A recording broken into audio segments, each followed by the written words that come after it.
joined the AFP in 1983, straight into ACT policing in actual fact. I was on course 6 of 83, and the courses were actually held at the Western Services Complex. And of course where there's a large car park and there now, outside the gymnasium, which was actually our original parade ground. So if you walked on the parade ground, that was sacrilege. You'd be executed. One of the things about working in ACT policing is that you get a much greater exposure to a lot of things. So it's not necessarily a case of being allocated to a particular job, I mean, except for Operation Pete, of course, and there are other exceptions as well where I didn't really have much to do with those operations. But, you know, I mean, if a murder occurred, we'd be involved in the door knocking. There was an incident out in, where was it, McGregor, where a fellow had actually been murdered out there and the body left in the car. We were involved in the door knock, and while we were going around the suburb, one of the things we were asked to look out or find out information on was a loud sounding V8 that was heard in the area at the time. And it was just a bit of luck, I suppose.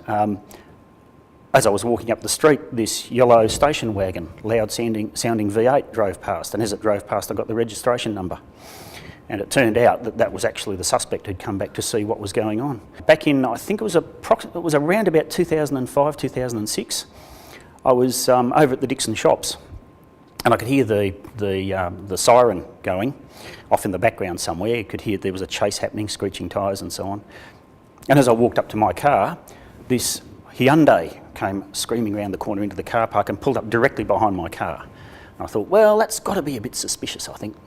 And the fact that when the doors flung open, these two young fellows jumped out of the car and there were these pink fluffy seat covers, I thought, I don't think that's their vehicle. So, and the brakes were hot, you could smell them, and they took off. Well, I actually gave chase and managed to catch one of them. And I got a phone call from the chief police officer the next day. But yeah, the thing there, of course, is that although at that time I wasn't part of ACT policing, at the end of the day, we are AFP. And it doesn't matter where you are. The background that I had in ACT policing, I think, prepared me well for those sort of circumstances. And you know, you might be able to take the man out of ACT policing, but you can't take the ACT policing out of the man. That's how it works. I look back to when I first joined the AFP, and quite simply, I turned up to MTIA House along Northbourne Avenue, as it was called back then. I don't know what it is now. The building's still there, but I think it has a different name. And that was actually where the Commissioner was. So that was the very early days of the AFP. And quite simply, all I did was I went into a room and we did an exam. We went and got fingerprinted, and then we went on our merry way, and then you got notification as to whether you were selected or not. Now, you compare that to the recruiting process that people go through today. To be perfectly honest, I'm not sure if I'd actually get through it. Not so much the actual work itself, but the working with the people that you worked with that is probably most memorable. Because at the end of the day, everyone is supporting each other. The advent of computers. I work in the criminal records space now. I'm the coordinator criminal records for the AFP.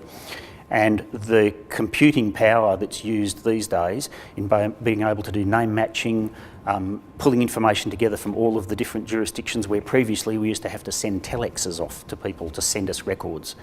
You know, that's a phenomenal change.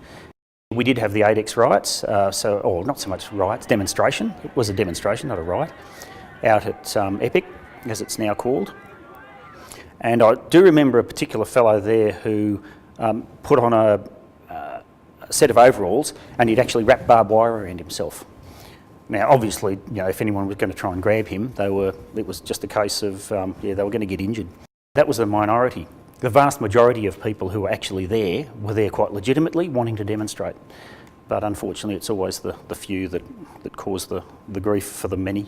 For my entire time in the AFP, 29.5 years as of yesterday, but who's counting, only, you know, probably a third of it was actually in ACT policing. But I think the importance about ACT policing is that it does give you that exposure to actions to things that happen on a daily basis. Whereas on the national side, you tend to be dealing with much longer term investigations where you may play a part. ACT policing, you'll tend to have complete carriage of even a minor matter, but you'll have a number of them. So I think you get a much greater breadth of experience. You certainly get experience in going to court, because back in my day, you actually went to court for every arrest that you made, whereas now, of course, it's only those matters where you're actually required to attend.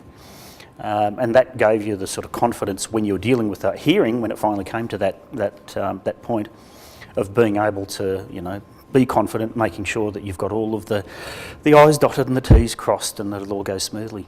So I think in terms of the policing context, getting a community-based policing experience is I think a really important thing that you can do, because the reality is that the most important weapon that a police officer has nothing to do with the belt that you wear.